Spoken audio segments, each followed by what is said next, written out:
মনি ও পরাভক্তি, দু একটি ছাড়া প্রায় সকল ধর্মেই ব্যক্তিভাবাপন্ন বা সগুণ ঈশ্বরের বিশ্বাস দেখিতে পাওয়া যায়।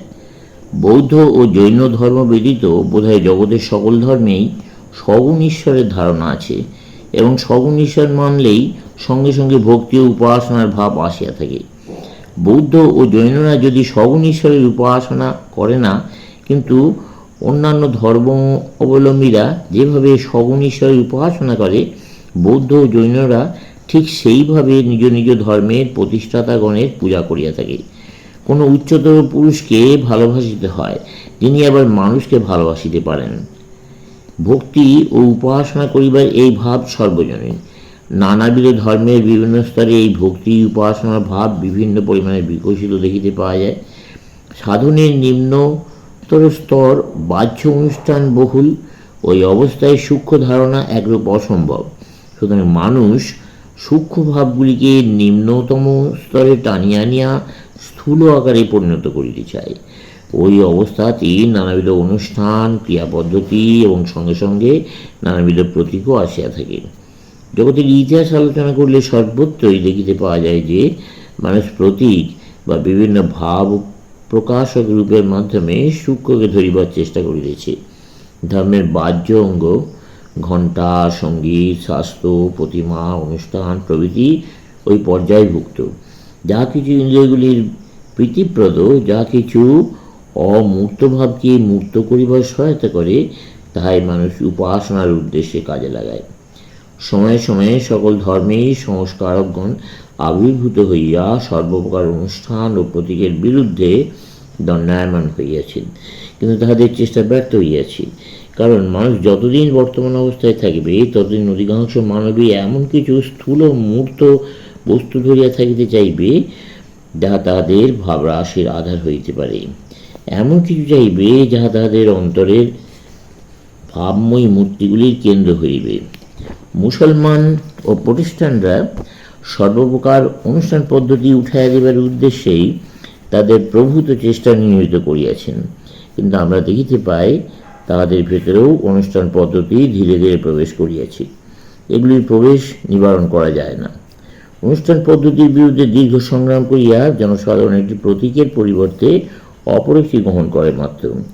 একজন মুসলমান অমুসলমানের অনুষ্ঠিত প্রতিটি ক্রিয়াকলাপ ও ব্যবহৃত প্রতিটি মূর্তিকে পাপ বলিয়া মনে করে, কিন্তু তার নিজের কাবা মন্দির সম্বন্ধে সে আর ঐরূপ মনে করে না।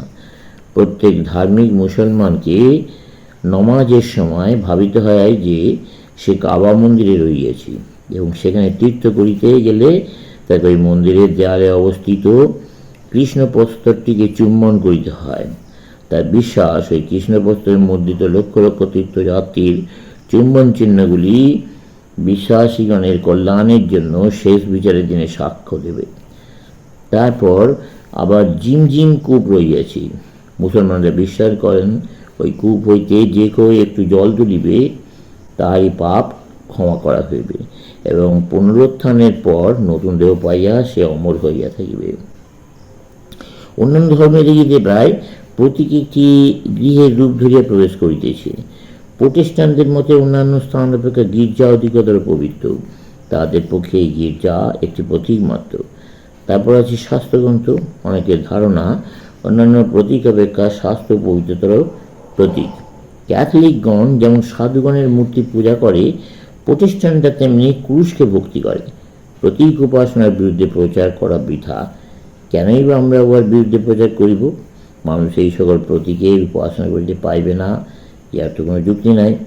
প্রতীকের পেছনে উদ্দিষ্ট বস্তুর প্রতিনিধি রূপেই মানুষ এগুলি ব্যবহার করিয়া থাকি। এই বিশ্বই একটি প্রতীক। উহার মধ্য দিয়া, উহার সহায়তা আমরা উহার অতীতে অবস্থিত, উহার দ্বারা লক্ষিত বস্তুকে ধরিবার চেষ্টা করিতেছি। মানুষের নিম্নতর প্রকৃতি এই, সে একেবারে জগৎকে অতিক্রম করিতে পারে না। সুতরাং তাকে বাধ্য হইয়া প্রতীক অবলম্বনের মাধ্যমে জগৎ অতীত বস্তুকে ধরিতে হয়। সঙ্গে সঙ্গে ইহাও সত্য যে আমরা প্রতীকের লক্ষ্য বস্তুকে জড়জগৎ অতিক্রম করিয়া সেই আধ্যাত্মিক তত্ত্বকে ধরিবার জন্য সর্বদা চেষ্টা করিতেছি। আমাদের চরম লক্ষ্য চৈতন্য, জড় নয়। ঘণ্টা, প্রদীপ, মূর্তি, স্বাস্থ্য, গির্জা, মন্দির, অনুষ্ঠান এবং অন্যান্য পবিত্র প্রতীক খুব ভালো বটে, ধর্মরূপ চারাগাছের বৃদ্ধির পক্ষে খুব সহায়ক বটে, কিন্তু ওই পর্যন্ত, ওর বেশি আর কোনো উপযোগিতা নেই। অধিকাংশ ক্ষেত্রেই আমরা দেখি চারাগাছটি আর বড় হয় না। কোনো একটি ধর্ম সম্প্রদায়ের ভেতর জন্মানো ভালো, কিন্তু ওদের সীমাবদ্ধ থাকিয়া মরা ভালো নয়। এমন সমাজে বা সম্প্রদায়ে জন্মানো ভালো, যাহার মধ্যে কতগুলো নির্দিষ্ট সাধন প্রণালী প্রচলিত, ওইগুলি ধর্মরূপ চারাগাছটিকে বড় হইতে সাহায্য করিবে। কিন্তু যদি কোনো ব্যক্তি ওই সকল অনুষ্ঠানের মধ্যে নিবদ্ধ থাকিয়াই মরিয়া যায়, তবে নিশ্চয়ই প্রমাণিত হয় যে তার উন্নতি হয় নাই, তার আত্মার বিকাশ হয় নাই। অতএব যদি কেউ বলে এই সকল প্রতীক ও অনুষ্ঠান পদ্ধতি চিরকালের জন্য রাখিতে হইবে, তবে সে ভ্রান্ত। কিন্তু যদি সে বলে ওইগুলি সাধকের নিম্নতর অবস্থায় আত্মার উন্নতির সহায়ক, তবে সে ঠিক বলিতেছি। এখানে আমি আরেকটি কথা বলিতে চাই যে আত্মার উন্নতি বলিতে আপনারা যেন বুদ্ধিবৃত্তির বিকাশ বুঝিবেন না। কোনো ব্যক্তির প্রভূত বুদ্ধি থাকিতে পারে, কিন্তু আধ্যাত্মিক বিষয়ে সে হয়তো শিশুমাত্র বা তদপেক্ষা নিকৃষ্ট। আপনারা এখনই ইহা পরীক্ষা করে দেখিতে পারেন। বুদ্ধির দিক দিয়ে আপনারা সকলেই সর্বব্যাপী ঈশ্বরে বিশ্বাস করে শিক্ষা পাইয়াছেন, কিন্তু সর্বব্যাপী বলিতে কী বোঝায়? আপনাদের মধ্যে কয়জন ইহার কোনো প্রকার ধারণা করিতে পারেন? যদি খুব চেষ্টা করেন, তবে হয়তো আকাশ বা একটা বিরাট সবুজ প্রান্তর অথবা সমুদ্র বা মরুভূমির ভাব মনে আনতে পারেন।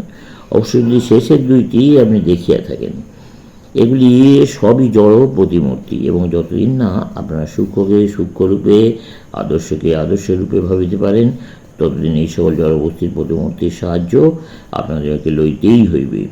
ওই জড়মূর্তিগুলি আমাদের মনের ভেতরেই থাকুক অথবা বাইরেই থাকুক, তাতে কিছু আসে যায় না।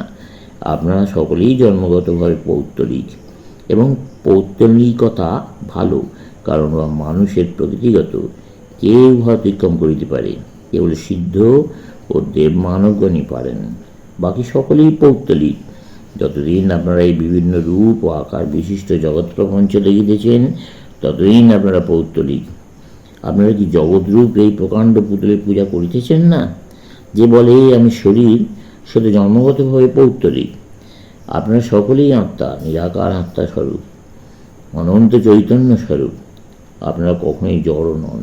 অতএব যে ব্যক্তি সূক্ষ্ম ধারণায় অসমর্থ, নিজেকে জড়বস্তু বা দেহ বলিয়া ভাবে এবং সেরূপ না ভাবিয়া থাকিতে পারে না, সে নিজ স্বরূপ চিন্তায় অসমর্থ, সেই পৌত্তলিক।